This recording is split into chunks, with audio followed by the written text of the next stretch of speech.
November in 21 markets around the world at $499 in the US and 499 euros in European markets and 429 pounds in the UK. PlayStation 4 will be available at $399.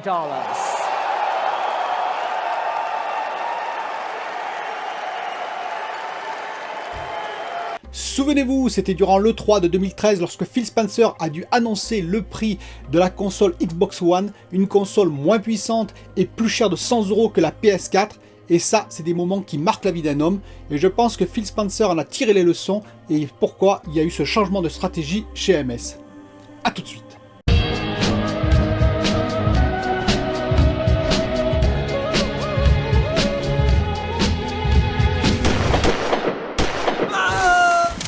Bonjour les amis, j'espère que vous allez bien. Dans cette vidéo, on va parler de différents sujets comme d'habitude.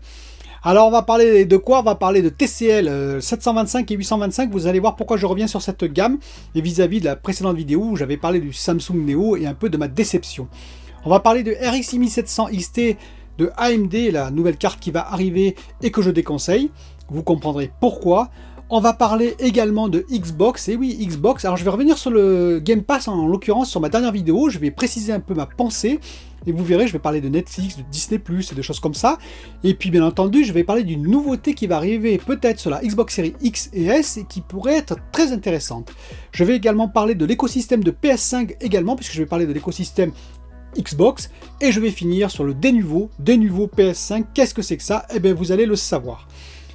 Mais en tout premier lieu, je tenais déjà à vous remercier parce que ma dernière vidéo a mieux marché. Alors peut-être que c'est dû à la vignette, au titre un peu plus percutant.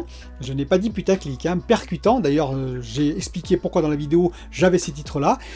Et ça fait plaisir, ça remotive. Et donc, si vous êtes de passage entre guillemets et que vous voyez ma vidéo, qu'elle vous intéresse, n'hésitez pas à vous abonner, la cloche, les commentaires. Les commentaires, j'y réponds le plus possible. Mes anciens abonnés, enfin mes abonnés actuels, pourront vous le confirmer. Mais avant de commencer cette vidéo, je vais répondre rapidement à une question de Ara qui m'a demandé « Tiens, ton LG C10, où en es-tu avec ton écran, avec mon téléviseur, puisque ça fait à peu près maintenant plus de 2 mois, ça doit faire 3 mois que je l'ai, qu'est-ce que j'en pense ?» Eh bien écoutez, j'en suis toujours excellemment content. Voilà, le LG C10 OLED, magnifique, l'image est magnifique, on regarde avec ma femme plein de séries, plein de films, on se régale, voilà, j'ai rien d'autre à dire. Pas de marquage, bien entendu, sinon je vous l'aurais dit, bien entendu, si j'ai le moindre problème, croyez-moi, je serai transparent, c'est le cas de le dire. Aucun problème pour l'instant, en gaming, en jeu, c'est superbe. Voilà, c'est tout, j'ai résumé la situation, donc j'en suis excellemment content. Ça va me permettre de basculer tout de suite sur TCL. Oui, pourquoi je vais vous parler du TCL? Eh bien parce que TCL, il y a une news de cette marque, c'est le 725, c'est la gamme 725, ça va remplacer la gamme 715 de l'année dernière, et la gamme 825 qui va remplacer la gamme 815 de l'année dernière, eh bien elles arrivent, ces gammes, en Inde dès mai prochain. Donc en mai, ces deux gammes arrivent en Inde, et donc on a déjà les prix pour le 725, 55 pouces ce sera 750 €, et 65 pouces ce sera autour de 1000 €. C'est des dalles VA, je précise, dans les deux cas, Quantum Dot dans les deux cas, Dolby Vision, Dolby Atmos, Dolby Vision IQ en plus pour le 825. Donc la différence c'est 120 Hz pour le 825, la gamme 825 Gaming, contrairement à 60 Hz pour la gamme 725, et puis bien entendu mini LED pour la gamme 825. Alors je voudrais préciser quelque chose sur TCL. Je mets souvent en avant cette marque chinoise, je précise. Pourquoi je la mets en avant? C'est pas parce qu'elle est forcément meilleure, et c'est pour ça qu'il faut prendre du recul avec ça. Je tiens à le préciser, c'est-à-dire qu'il faut vraiment regarder, faire des comparatifs, par exemple sur HD TV Test, sur Artings par exemple, c'est un site qui est très connu, sur les numériques, voir les tests des écrans, et comparer rapport qualité-prix vis-à-vis du même prix sur d'autres constructeurs. Je les mets en avant parce qu'ils sont très agressifs, je vous l'ai dit, sur les prix, et donc généralement il y a plus d'éléments sur ce téléviseur au même prix que dans la concurrence. Mais ceci dit, il peut y avoir aussi des gros défauts, donc c'est important d'être prudent quand même. Quand on compare par exemple le 725 qui va arriver 55 pouces à 750 €, il faut le comparer avec des écrans à 750 €. Il ne vaudra jamais un écran à 1500 €, je tiens à le préciser. Je pense qu'on a mis beaucoup d'espoir sur le mini LED par exemple, Je suis le premier à l'avoir fait, mais effectivement, ça ne remplacera pas le OLED. Ça va améliorer la profondeur des noirs vis-à-vis du LCD, mais ça n'égalera jamais, et le booming bien entendu, mais ça n'égalera jamais le OLED. Donc ça c'est important de le souligner. Par exemple, le 825 en 55 pouces, je l'attends plutôt autour de 1000 €. On verra, hein, peut-être 900 €, 1000 €. Eh bien, effectivement, il faut le comparer à des écrans de 1000 € équivalent. Voilà, il ne faut pas le comparer à des écrans de 1500 €, parce que là, ce serait d'après moi une erreur. Passons au dénuveau. Dénuveau, c'est quoi? Dénuveau, ça va arriver sur la PS5. Vous allez me dire, mais qu'est-ce que c'est que ce truc? Eh bien, c'est un système anti-triche et anti-piratage. Voilà. C'est un système qui existe depuis longtemps sur PC. C'est une entreprise qui fabrique ce logiciel, qui a intégré, on va dire, par les développeurs de jeux, dans leurs jeux, bien entendu contre espèces sonnantes et trébuchantes, et donc qui permet de reculer le moment où le jeu va être craqué par les pirates. Ça arrivera forcément, à un moment donné ils vont réussir à craquer le jeu, mais au lieu qu'il soit craqué le jour de la sortie du jeu, ce qui serait terrible pour les développeurs, eh ben ça va pouvoir tenir une semaine, 2 semaines, 1 mois, 2 mois, voire quelques mois, selon la protection qui est mise, et ça permet donc que les gens qui n'ont pas accès au jeu en piratage, si vous voyez ce que je veux dire, eh bien achètent le jeu parce qu'ils ont envie d'avoir ce jeu. Alors déjà, je précise, tout le monde ne pirate pas, hein. Je vous accuse pas de piratage de masse, mais voilà, il y en a certains qui piratent, et donc là, comme ils n'ont pas accès au jeu, eh bien, qu'ils sont tentés par le jeu, on va dire jour J, eh bien, ils vont aller acheter le jeu parce qu'ils ne veulent pas attendre 1 mois, 2 mois, voire 6 mois que le jeu soit craqué.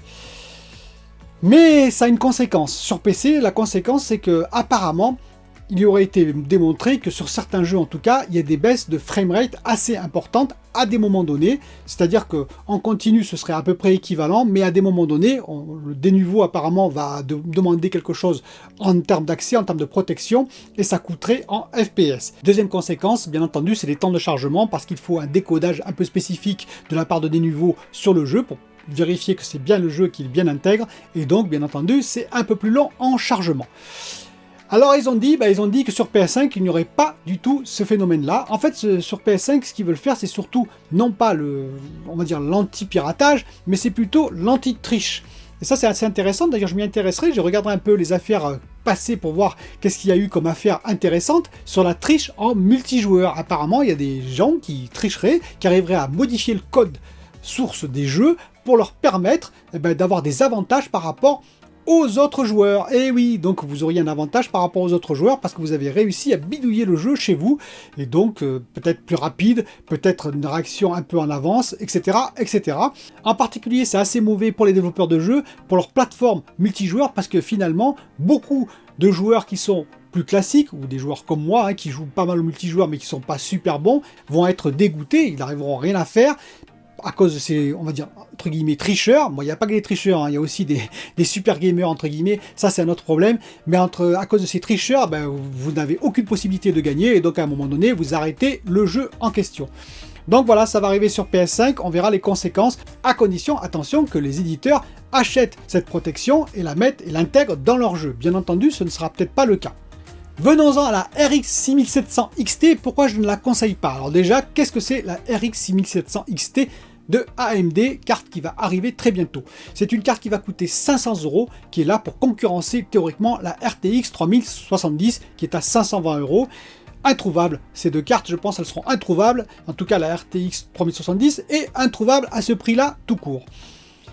Donc c'est une carte qui comporte 40 compute units contre 48 pour la RTX 3070, qui comporte 2560 shaders, si je ne me trompe pas, contre 5880 pour la RTX 3070. Il y a une sacrée différence quand même. Par contre, avantage à la RX 6700 XT, c'est la fréquence. Et oui, la fréquence, parce qu'elle tourne en 2,42 GHz et elle peut monter en boost au-delà de 2,8, je crois que c'est 2,85 GHz, ce qui est juste énorme. TSMC 7 nanomètres. Côté Nvidia, à RTX 3070, on est à 1,7 GHz en mode boost, donc c'est beaucoup plus faible. La mémoire également, avantage à la carte AMD puisqu'elle a 12 Go de VRAM contre 8 Go pour la RTX 3070. Le bus, lui, c'est la RTX 3070, un bus de 256 bits contre un bus de 192 bits pour la carte AMD, mais attention, la carte AMD, elle a le Infinity Cache, et oui, le L3, là c'est 96 mégaoctets contre normalement 128 mégaoctets pour ses grandes sœurs. Mais pourquoi je la conseille pas alors, vous allez me dire? Parce qu'en termes de performance, ils ont montré un graphique AMD où effectivement ils sont légèrement supérieurs à la RTX 3070. Bon, ben c'est un graphique AMD déjà, qu'est-ce que vous voulez que je vous dise? C'est un graphique où ils se sont mis, je crois, en 1440p, ce qui est très bien puisque ces cartes-là sont destinées à du 1440p plutôt qu'à du 4K, mais il n'y a pas de ray tracing. Aucun résultat avec du ray tracing, aucun résultat avec le DLSS 2.0 côté Nvidia, par exemple. Alors je sais, vous allez me dire, oui, mais côté AMD va arriver le Fidelity Super Résolution. Tout à fait, et ça va grandement améliorer les choses, et peut-être même pour nos chères consoles, ce qui sera très intéressant. Ceci dit, est-ce que le Super Résolution équivaudra au DLSS 2.0? J'en suis pas certain. C'est la deuxième version de leur DLSS que Nvidia développe, donc grande amélioration. D'ailleurs, dans les tests, si vous regardez, il y a 10-15% d'amélioration par rapport au DLSS classique au minimum. C'est-à-dire qu'on a, avec le DLSS 1.0 versus DLSS 2.0, on a au minimum 15% d'amélioration en FPS. C'est juste énorme par rapport à l'ancien DLSS qui déjà améliorait énormément vis-à-vis d'une 4K par exemple native ou du 1440p natif. Donc c'est un gain important sur le DLSS 2.0. Est-ce que le Super Résolution arrivera aussi bien? J'en suis pas certain. Deuxième point, bien entendu, il y a les tenseur core qui servent donc au DLSS et il y a les RT Core. Et oui, RT Core et tout ça, c'est du hardware qui est intégré dans les GPU de Nvidia qui ne sont pas dans les GPU AMD. Et donc le ray tracing, quand il va être activé, quels seront les résultats finalement de la RX 6700 XT qui n'a que 40 compute units, ce qui est déjà pas mal, je reconnais, mais moins que la RTX 3070 qui en a 48 et en plus qui possède des RT Core. Bon, vous avez compris, bien entendu, elle aura beaucoup de difficultés à tenir la comparaison. Contrairement à ses grandes sœurs d'ailleurs, qui certes sont plus faibles, entre guillemets, que la RTX 3080 par exemple, mais qui arrivent quand même à sortir de beaux résultats en ray tracing. Là, je ne suis même pas sûr, c'est-à-dire qu'on aura un ray tracing, on va dire dégradé, pour pouvoir faire fonctionner cette carte. Si vous vous passez du ray tracing, ou prenez un ray tracing très faible, il n'y a pas de problème. Par contre, cette carte sera très bien. Elle possède un énorme avantage en rasterisation en particulier, grâce à sa fréquence de 2,8 GHz. Et je pense d'ailleurs que sur les moteurs Unreal Engine 4 et 5, surtout le 5 qui va arriver, ça sera très intéressant de voir les comparatifs, parce que là, il y a beaucoup de polygones élémentaires. On l'avait vu d'ailleurs dans la démo de Unreal, et donc je pense que ça peut faire une sacrée différence. Mais ceci dit, dès que vous allez appliquer des textures un peu plus complexes et du ray tracing, la différence va vite s'estomper, je pense. Et donc, à prix égal, non, je ne la conseille pas. Dites-moi ce que vous en pensez en commentaire. Je suis sûr qu'il y en a plein d'entre vous qui ne seront pas d'accord et j'attends vos commentaires pour les lire. On va terminer avec Xbox et le Game Pass et PS5 écosystème et tout ça et tout ça. Alors pourquoi je voulais en parler? Je voulais revenir sur ma dernière vidéo où j'ai parlé du Game Pass. Bon, vous avez vu, Bethesda a intégré donc le Xbox, donc finalement le Game Pass, ça va arriver. Et j'ai à un moment donné émis l'hypothèse, et s'il y avait des exclus, alors je vais retirer un peu ce mot-là, je vais dire exclus temporaires sous le Game Pass. Alors premièrement, pour vous dire, je ne suis pas pour. Voilà, je vais être clair avec vous. Moi, je suis un vieux gamer, 45 ans de jeu derrière moi. J'ai vu toute l'évolution du jeu. Je suis très jeu physique avec, vous savez, les petits Blu-ray aujourd'hui. Mais avant, c'était les DVD. Et avant, j'en passe, c'était des CD classiques. Et même des cassettes. Et bon, bref, on va pas refaire l'histoire. Donc, évidemment, je suis très physique. Jeu physique. Même si aujourd'hui, ça m'arrive de télécharger les jeux, par exemple dans le Game Pass, oui, c'est tout par téléchargement. Mais je regarde un peu l'histoire du jeu, je regarde l'évolution, je regarde aussi l'évolution côté, par exemple, stream vidéo. Il y a une dizaine d'années, le stream vidéo, ça n'existait quasiment pas. Aujourd'hui, on voit où ça en est avec Disney+, avec bien entendu Netflix, avec Prime Video, et j'en passe, il y en a plein qui apparaissent comme ça. Et on voit l'évolution du stream vidéo, ce qui se passe actuellement. Et je me dis que c'est assez précurseur finalement de ce qui peut arriver dans tout simplement le jeu dans le futur.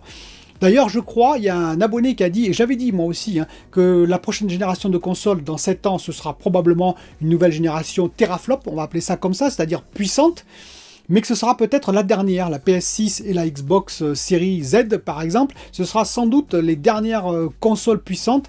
Surtout côté Xbox, je pense qu'ils vont se diriger rapidement vers des consoles stream. Par exemple, comme j'ai moi avec la Shield Pro TV de Nvidia. C'est ni plus ni moins une toute petite console finalement, mais c'est juste du stream, c'est juste de l'upscaling à l'écran de ce que j'ai en cloud gaming grâce au GeForce Now. Et plein de monde m'ont repris en me disant non, le Game Pass, les exclusivités dessus, ce serait mal vu. Vous avez raison, et je pense que c'est pour ça qu'ils ne le feront pas. Phil Spencer, je pense qu'il veut une belle image pour Xbox, il veut conserver une belle image pour Xbox, il veut redorer le blason de Xbox, et donc il veut éviter, on va dire, cette publicité qui serait assez mauvaise de dire « je fais du Game Pass, une exclusivité, et si vous n'êtes pas content, eh bien tant pis pour vous ». Mais peut-être des jeux exclusifs pendant 1, 2 ou 3 mois seraient possibles. Alors peut-être pas tout de suite, mais dans un futur plus ou moins lointain, vous allez voir pourquoi. Parce que finalement, si vous réfléchissez bien, PlayStation, c'est ce qu'ils font depuis des années. Je le sais, j'étais PlayStation, toutes les exclus PlayStation étaient chez PlayStation. Alors vous pouviez les acheter effectivement en dématérialisé ou en CD, mais si vous n'aviez pas de PlayStation, tant pis pour vous. Et après tout, on peut regarder, il y a les streams, par exemple Netflix, Prime Video, tout ça, sortent actuellement des séries. Disney+, Le Mandalorian, sort des séries. Si vous n'avez pas l'abonnement, eh ben, vous n'avez pas le droit de regarder la série, tout simplement. Ce sont des exclusivités propres au stream vidéo. Et si on va plus loin, le cloud, par exemple, Luna, Amazon Luna, Stadia aussi, alors Stadia est un peu malade, mais c'était pareil, ils avaient l'intention de faire ça aussi, c'est-à-dire des jeux exclusifs à leur plateforme. Si vous n'aviez pas la plateforme, alors un peu différent quand même, puisqu'effectivement, pour le Stadia, vous avez une possibilité de jouer gratuitement, mais par exemple Luna, si vous n'avez pas Prime, vous ne pouvez théoriquement pas jouer, donc ça commence. Alors, je ne dis pas que ça va être fait tout de suite sous Xbox, mais je pense que ce serait un bon moyen d'appel pour que les joueurs soient intéressés par le Game Pass, des joueurs supplémentaires. Je ne dis pas que ce sera fait, je suis très prudent avec ça, parce que j'ai vu qu'il y avait beaucoup de réactions presque épidermiques, on va dire, contre cette idée-là, mais il faut s'y préparer, je pense, il faut s'y préparer pour l'avenir. Toujours pareil, dites-moi en commentaire ce que vous en pensez, par exemple, d'une exclue de 1, 2 ou 3 mois sur le Game Pass, de nouveaux jeux qui pourraient sortir, comme Elder Scrolls 6 par exemple, avant qu'il passe en physique, et sur Steam, et sur Epic, et un peu partout sur PC.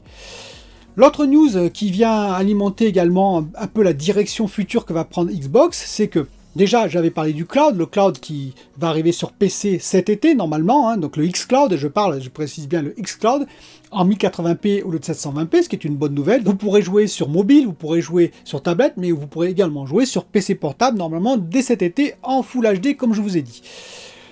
Mais l'autre news qui arrive, c'est que apparemment pour la Xbox Series X et S, on aurait bientôt un navigateur Edge de Microsoft qui serait intégré et qui apporterait beaucoup de choses visiblement, plus que l'on ne croit finalement, puisque ça nous permettrait peut-être de jouer à des jeux Stadia, à des jeux GeForce Now qui sont à travers Edge finalement, donc accessibles sur la Xbox Series X. Il y en a même qui sont amusés à dire que des jeux PlayStation qui vont passer sur PC et qui seraient accessibles sur des plateformes cloud de ce style-là pourraient très bien arriver sur Xbox. Alors je mets beaucoup de prudence là-dedans parce qu'évidemment il faudra voir les temps de latence, les résolutions, ce n'est pas du tout l'upscaling, il faudra voir comment ça se passe, également un upscaling par exemple de 1080p en 4K via Edge sur la Xbox Series X, ça ne sera peut-être pas le même que sur ma Shield Pro TV où j'ai du DLSS ou un équivalent de DLSS à l'intérieur, mais c'est une évolution, c'est assez intéressant de voir la direction que prend Xbox, c'est quand même assez dématérialisé, c'est autour du Game Pass, c'est autour du xCloud. Côté PlayStation, c'est différent. Côté PlayStation, la force de PlayStation, pour moi, c'est vraiment ses exclus.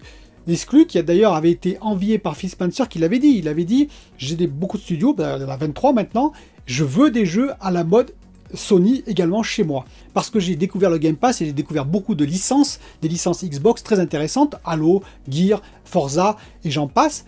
Mais c'est vrai que c'est un peu différent des exclus Sony. Vous voyez, l'univers, la tendance est un peu différente. C'est deux choses un peu différentes, c'est d'ailleurs très complémentaire, c'est très intéressant. Et Phil Spencer se dit que finalement, faire quelques exclus style Sony serait intéressant dans ses studios. C'est ce qu'il prépare d'ailleurs dans ses 23 studios probablement. En termes d'exclus, il y aura des exclus qui ressembleront plus à des exclus, on va dire, comme par exemple Horizon Zero Dawn, comme par exemple The Last of Us, en particulier je pense à The Last of Us. Et ça c'est la grande force de Sony, la dernière génération, elle nous a permis de découvrir des grands jeux, moi j'ai adoré, de toute la génération PS4, PS4 Pro, j'ai adoré toutes les exclus que j'ai découverts. Ça devrait donc continuer sur la PS5, je pense que ça va continuer et que ça va être un axe de bataille pour Sony, de façon à tirer vers le haut sa machine, plutôt son écosystème. Et l'autre force de son écosystème, qui est peut-être plus marginal, mais qui est intéressant parce qu'il est unique finalement, c'est le VR. Et oui, la réalité virtuelle. Je pense que Sony va accentuer là-dessus, en particulier avec le VR 2, on sait qu'il va sortir maintenant.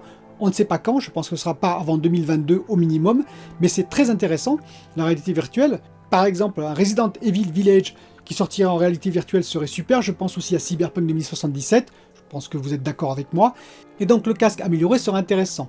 Petite précision, il est possible qu'il y ait un casque, parce que j'avais parlé du VR2 en particulier, mais il est possible qu'il y ait un casque sans fil. J'avais dit qu'il y aurait un casque avec fil, apparemment il y aurait un fil, un seul fil. Il est possible, il y a des bruits qui courent, comme quoi il y aurait aussi un casque sans fil, un peu plus cher, mais qui serait sans fil. Nous verrons ce qui va être découvert, on va dire, plutôt fin d'année, je pense qu'ils vont sortir un peu les specs de ce casque, qui devrait arriver, je pense, 2022 ou peut-être début 2023, on verra. Voilà, je voulais revenir sur les deux écosystèmes, qui certes vont s'axer sur les exclus, mais côté Xbox, ce sera quand même vraiment autour du Game Pass, autour du xCloud, alors que côté PlayStation, ce sera plus, on va dire, côté exclu physique et dématérialisé, entre guillemets, mais exclu physique, on va dire, les jeux sur ces studios, et bien entendu, la réalité virtuelle. Dites-moi ce que vous en pensez, j'attends vos commentaires nombreux comme d'habitude, et je vous dis à bientôt pour une nouvelle vidéo.